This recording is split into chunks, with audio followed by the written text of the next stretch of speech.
Alô, família moçambicana. Sejam bem-vindos mais uma vez aqui na minha página. Sintam-se cumprimentados. Bom dia, boa tarde, boa noite.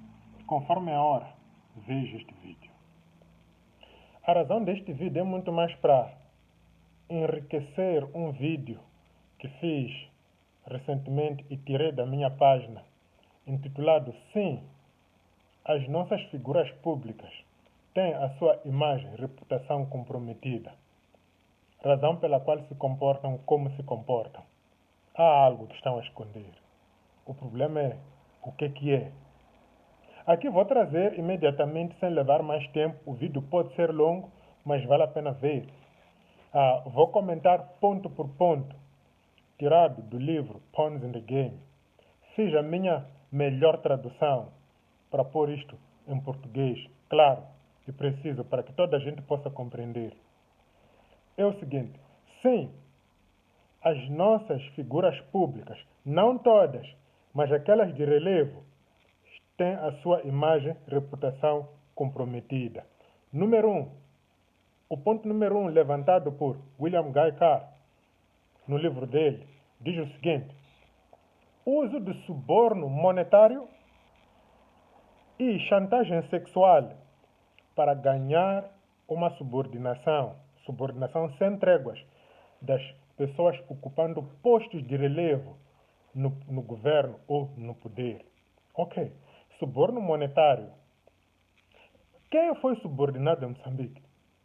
Vocês já se perguntaram por que os filhos dos presidentes, quando o pai torna-se presidente, de repente tem dinheiro, tem carro, ficam empresárias que fazem desmandos e mandam. Nunca se perguntaram de onde é que vem o dinheiro? Vem dos mestres do mundo. E depois tem aquilo que se chama chantagem sexual. A chantagem sexual normalmente acontece quando um líder é convidado a uma conferência, a uma cimeira, lá na Etiópia ou na Europa, nas Américas. E quando esses líderes se encontram, o que fazem atrás daquelas portas, você não pode acreditar.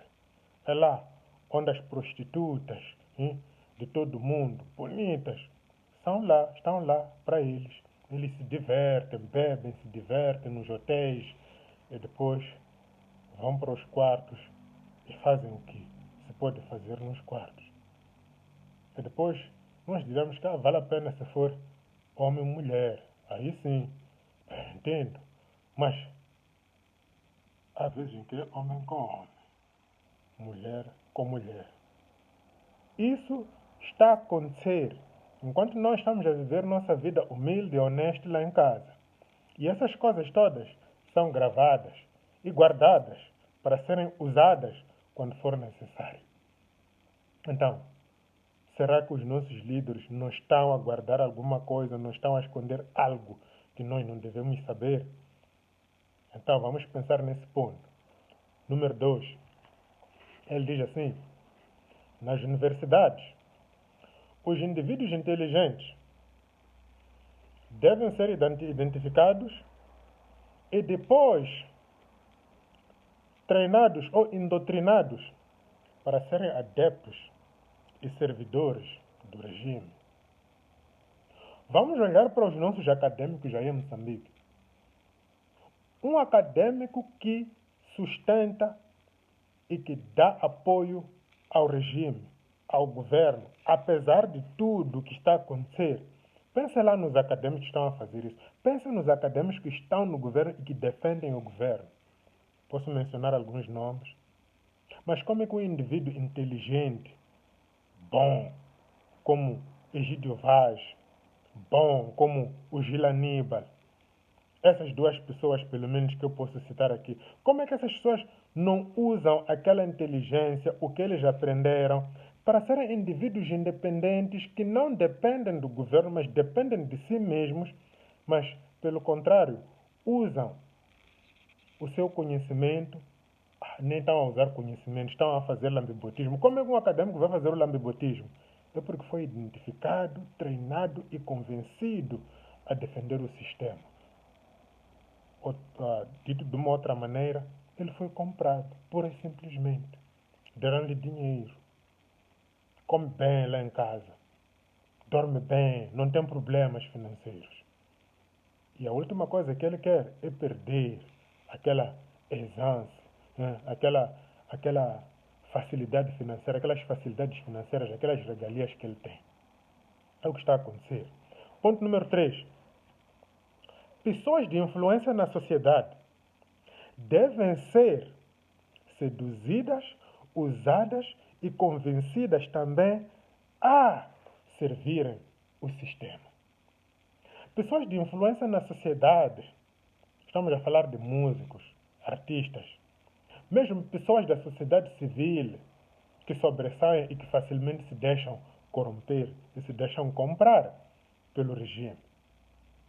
Não é acidente que, em Moçambique, nesta fase em que estamos, as dificuldades que o país está a atravessar, a crise que o país está a atravessar, os artistas não se pronunciam. Podem haver exceções, acredito que há exceções em Moçambique, mas veja o número de artistas que estão no silêncio.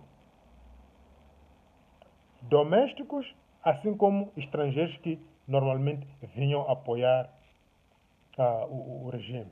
Um deles é o General Música.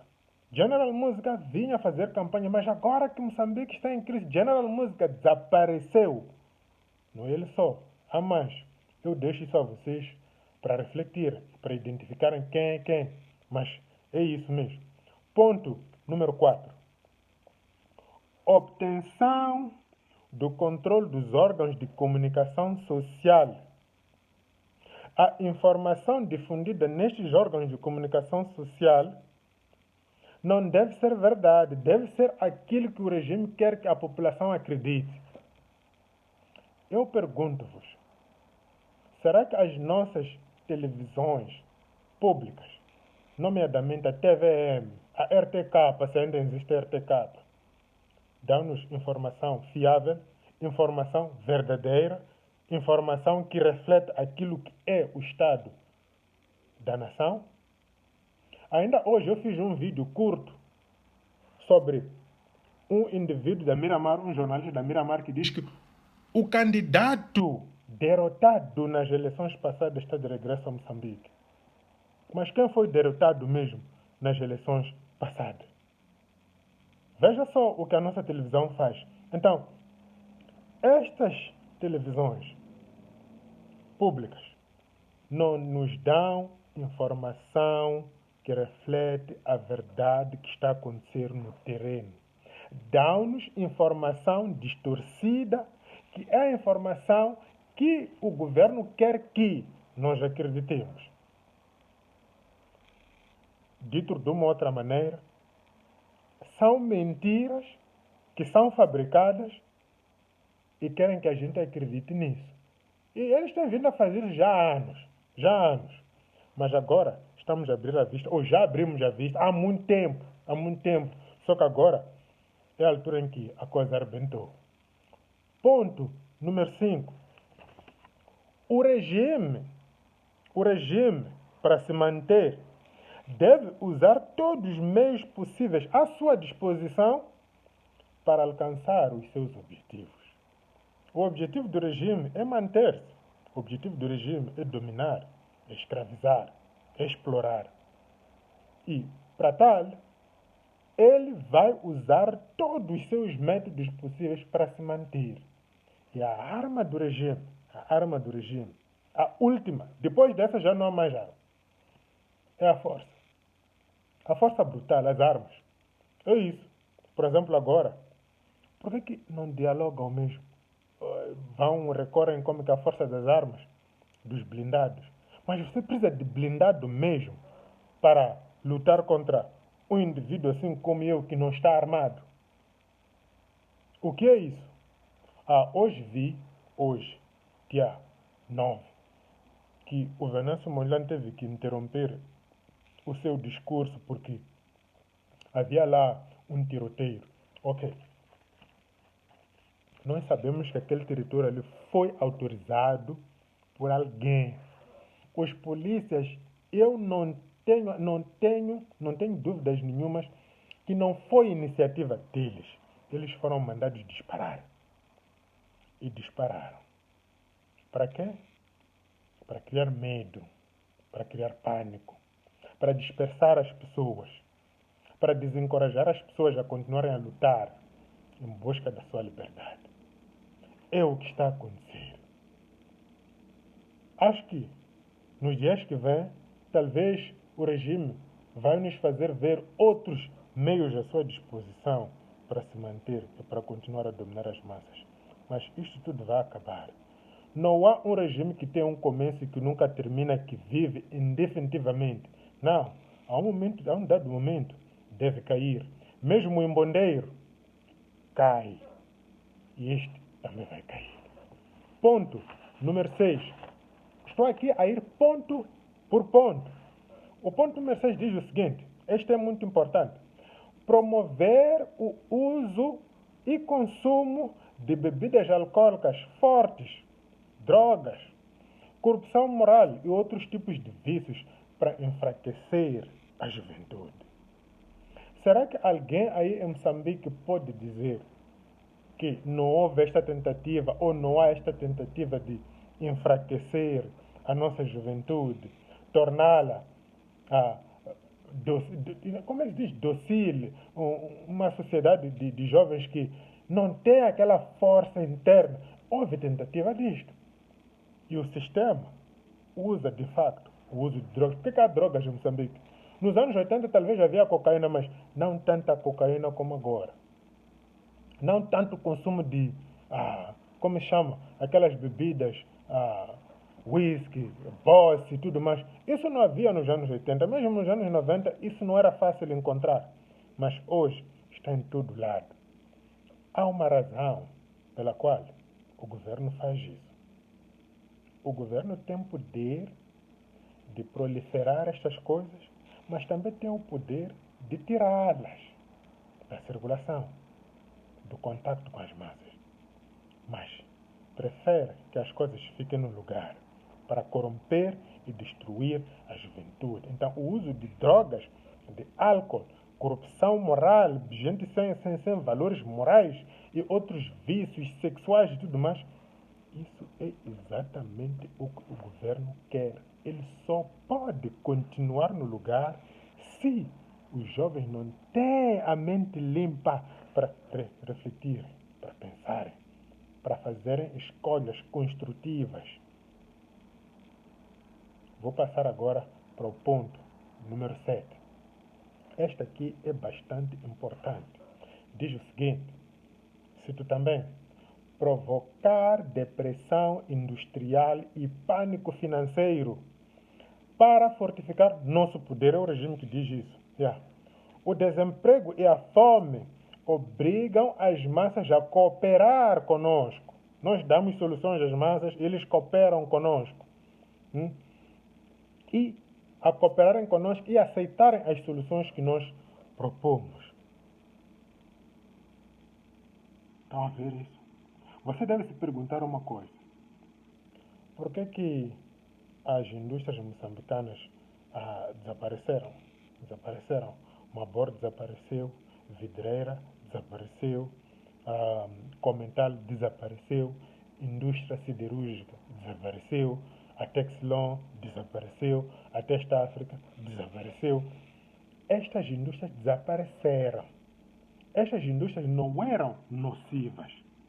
Mas o que o governo fez, ou o que o Estado moçambicano deixou acontecer, é que estas indústrias desaparecessem. E o que trouxeram? Trouxeram fábricas de cerveja, que tem a ver com o ponto precedente que eu citei. Corromper os jovens, dando-lhes bebidas fortes. Isso que fizeram. Como é que você vai fechar a Mabor para abrir a Eneca? Explica-me lá isso. Quem prefere ter a Eneca em Moçambique do que a Mabor? Quem prefere ter a Eneca em Moçambique do que a Texlon? Digam-me, quem prefere ter uma fábrica de cerveja em detrimento de uma empresa como a vidreira, por exemplo, como a indústria siderúrgica. Então, isto temos que mentalizar, temos que ter sempre em consciência que a falência de todas aquelas, todas elas, todas, não é uma coincidência. Se fosse uma só que faliu e as outras, digamos que talvez houve questão de má gestão em todas elas. Todas elas. Não se vê isso que é algo de propositado, algo que foi planificado e executado. E temos a questão também do pânico financeiro. A população moçambicana não está financeiramente segura. Bem, eu estou aqui a falar de Moçambique. É verdade que, mesmo aqui onde eu estou, as pessoas choram. Nos Estados Unidos as pessoas choram. Em todo o mundo as pessoas choram. Mas em Moçambique não há necessidade disto. Mas há pânico financeiro, o custo de vida é elevado. Por quê? Isto é para manter a população naquele estado de sobrevivência. Porque quando a pessoa come, dorme, tem tudo quanto quer, fica mais inteligente, fica independente. E quando é assim, já não precisa de governo. O governo não quer isso. Ok. Vamos para o ponto número 8. Já vou terminar daqui a nada, o vídeo está a ficar cada vez mais longo. Diz que, olha, temos que adulterar o sistema de educação, ensinando a juventude princípios e teorias obviamente falsas. Eu acho que fiz um vídeo, ou talvez ainda não publiquei esse vídeo, falando exatamente do sistema de educação. Nós temos que tirar nossos filhos do sistema de educação. Se você tem filhos, já é a altura de dizer, olha, meu filho, eu vou te dar aulas aqui em casa. Você fica aqui. Este trabalho de ensinar as crianças devia ser algo do bairro, do quarteirão. Um quarteirão tinha que ter seu professor, que vem do quarteirão, que sai dali localmente. Não o indivíduo que vem de sei lá onde. Não, isso não queremos isso. Isso não funciona. Agora, o sistema de educação foi adulterado, porque o que se ensina lá já não é nada. Já não é nada. Decidiram vir com as passagens automáticas. Está a ver? Como adulteraram o sistema de educação. Como é que uma instituição como a Assembleia da República vai aceitar as passagens automáticas? Explique-me lá isso. A passagem automática, o facto de terem aprovado as passagens automáticas, se é que foi a Assembleia da República quem aprovou isso, ao aprovar essa lei que desmoronou o nosso sistema de educação, você tira o fôlego e o desejo do professor de inculcar o conhecimento no estudante, porque o professor sabe que o aluno já passou automaticamente, mesmo sem fazer nada. Passagem automática. É só uma questão de cumprir o ano, nada mais. O aluno também sabe, não precisa fazer esforço nenhum, até pode faltar, até pode não fazer nada. Ele já passou automaticamente. Esta promoção de ignorância que meteram na nossa escola não é por acaso. É exatamente para que a população não fique inteligente. Os nossos líderes lá fora foram corrompidos, estão a ser chantageados sexualmente, foram comprados para que deixem estas coisas aqui acontecerem, para que permitam que isto aconteça. E nós não sabemos nada. Pensamos que bem, ali na Assembleia da República estão para aprovar leis que estão para o nosso benefício, quando não é isso. A Assembleia da República não está lá para aprovar leis para facilitar a vida da população. Esqueçam isso. A Assembleia da República é uma máquina de fazer dinheiro para as pessoas que trabalham lá, em particular os deputados. Se não fosse o dinheiro, tira dinheiro da Assembleia da República, ninguém há de ir. Vamos tirar o dinheiro da equação ali na Assembleia da República, aqueles salários exorbitantes. ninguém vai se interessar em ser deputado. Ninguém vai se interessar. Eu acho que vocês estão de acordo comigo quanto a isso. Agora vou para o último ponto. Diz que vamos dar armas às massas para que se destruam em benefício do regime quando acharmos necessário. Ok. Olha, ladrões em Moçambique armados,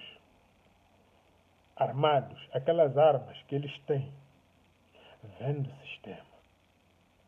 É verdade que há armas que são compradas clandestinamente, mas aquelas armas que são usadas, muitas delas, vêm do sistema.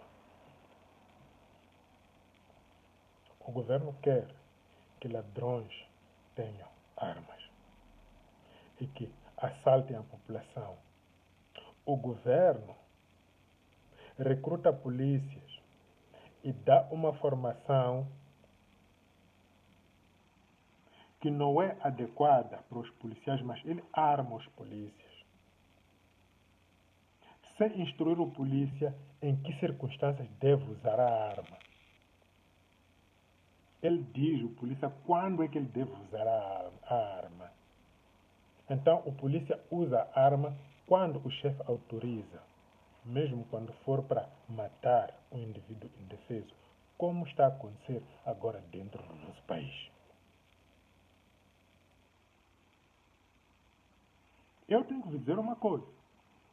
As armas que estão nas mãos dos criminosos, que estão nas mãos de policiais desonestos,